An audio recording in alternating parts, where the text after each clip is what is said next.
today with the Dr. Ryan Westberry. Thank you for joining us today. Thank you for having me, man. So, we're going to go ahead and just dive in. We want to know more about Dr. Ryan Westberry. Ryan is a teacher with us at the Charleston Jazz Academy and has been a longtime educator in the classroom, taught a bunch of different subjects in the music field. So, Dr. Westberry, tell us a little bit about your background with music. Um, I started playing saxophone in seventh grade at South Hall Junior High School. As back in the day before middle schools came around. Played saxophone there. Went to high school. Played saxophone. Uh, in high school, I was really hip on biology. Thought I was going to be a biology major. And my school counselor told me that there's no way I'd ever get a job as a biologist. Like, you're just going to be broke. Get a different plan. So not really knowing what to do, I was like, you know what? It's fun playing my horn. I'm just going to play my horn. That's cool. And I had an older brother who was at Furman at the time, and he came home and said, "Listen, we got this hotshot saxophone teacher. You should come check him out." So I took a trial lesson with Dr. Lehman, Cliff Lehman, who was the saxophone teacher at Furman at the time. And in like 45 minutes, he completely changed my sound concept. It was the craziest thing. Like, I had this whole solo prepared. I think it was out of the concert and contest collection that everybody plays out of in high school. I had a whole solo prepared, and I never even made it off the first line. Wow. Like, I play like a measured tune. He's like, "All right, good, stop that." And so the craziest thing was, he said, "What kind of mouthpiece is that?" Like, well, it's a Build Your Gold line, which I thought was all the stuff because that's what my band director told me to get. And he said, "Yeah, that's interesting. See, Builder used to be my teacher." I was like, "Shut up, man." He's like, "Yeah, I always hated his sound. So are you sick right now?" I'm like, "No, man." He said, "Neither am I. Here's my mouthpiece. Let's put that on and see what happens." And it was just an amazing change that happened in 45 minutes. So I went to Furman with the intent of being a performance major. Like, I'm just going to play my horn for a living. And had a really rough freshman year because as good as I was for high school, I wasn't very good at all in relation to everybody else who was at Furman. Like, I had to work really, really hard my freshman year. And then sophomore year, I think we were in band camp. It was before school started. Lehman called me into his office and said, down at Pecknell Music, they need a saxophone teacher. And you're going to go right now and put on a tie, and you're going to drive down there, and you're going to interview for that job, and you're going to get that job, and you're going to be awesome. Get it done today.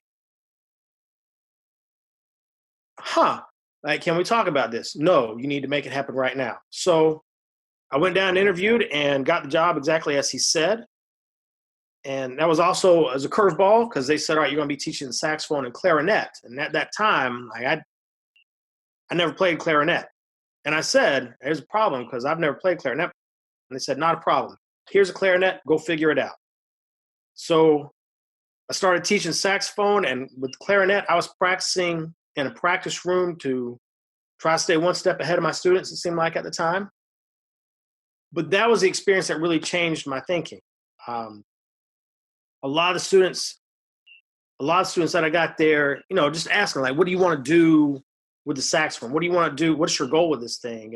And the replies were pretty consistent in that I got kids who said, "Well, my band director says I'm not very good. I need to figure things out." So, all right, cool. We'd make a plan. Like, we're going to try to make region band or county band or whatever the thing is. And we would make a plan and work the plan and watched a lot of kids succeed. They made it into region band. They made all-state band. They did things like that. And that was a big change for me because it's far more enjoyable for me to watch other people succeed than it was for me to actually do it myself. So it was that moment where I thought, maybe I should do the whole education thing. And that was it. Finished out as an ed major. I got my first job in Effingham County, Georgia. I was there for 3 years before Going back to Carolina, I went to USC because Dr. Lehman moved from Furman to Carolina, and that was in the time of my life where, like, I wished I had more time with Dr. Lehman. There's some things that I want to work on, and he moved to Carolina, so I went there to do a master's degree, study with Dr. Lehman. I was a graduate assistant with Carolina Bands, did that for 2 years. Got out, taught for a few more years, did my doc at Carolina. Just finished my doc a couple years ago, 2017. But this is year 22 for me in public education. Taught middle school, high school, college level, done a couple community bands. It's been fun. It's been a challenge, but it's been fun. That's awesome. Do you have a couple of tips or tricks for students who are aspiring musicians or students that you may be teaching currently? What are some things that you're kind of having to say over and over that would be good for the general public to hear? You need to practice every day in some way, shape, or form.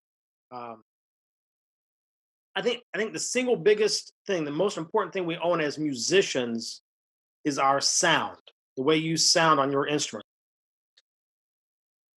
If all you do is spend 10 minutes a day working on sound, that's the biggest. I mean, you can have the best technique, you can have phenomenal fingers, you can read dots off a page, you can do all those things.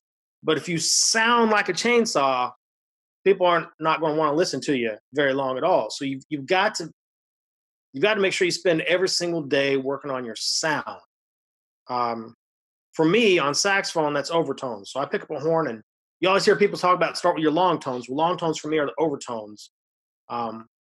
Overtones more so than any other exercise have helped me develop voicing, so that I can play in every register of the saxophone with a good sound, nice dark round sound that I'm going for. It helps me to control everything. But if you do nothing else, every day work on sound. I also think it's really important to listen to and to play with people who are better than you. And it is a humbling experience. I mean, it really is. But at the same time, I don't know if there's a pathway to learn faster. Hang out with masters, and by masters, people immediately start thinking about what recordings can you listen to, which is a good place to go. But there are also incredible musicians around, especially here in the Charleston area. I feel like there's just unbelievable musicians around every single corner. Take advantage of it. Go listen to them. Go play with them if you can. At the very least, talk to them. It's amazing what you could pick up just from that experience. But that makes perfect sense. Go ahead. Yeah. No. I was just going to say, play every day, listen every day, and I guess the other thing is try to find a way to challenge yourself every day. Get outside of your box, because it's only when we challenge ourselves. I mean, do we really experience growth? Now, you and I have just recently started working on these recording projects, and that's been a very, very different experience for me, both from learning the technology side, but also actually recording and making it happen, and going through some of the editing processes and that kind of things. And I don't know, it kind of leads me to another point. Record yourself, because boy, is that eye-opening to play and then hear that come back to you, like, oh wow, I sound like that. But challenge yourself, and then have some fun with it. I mean, that's the biggest thing about what we do, is creating art. Thank you. Yeah. A couple questions to get to know Dr. Westberry better. So, what is your favorite food during this time of quarantine? That's tough. There's two things. A couple nights ago, my daughters made a strawberry cake.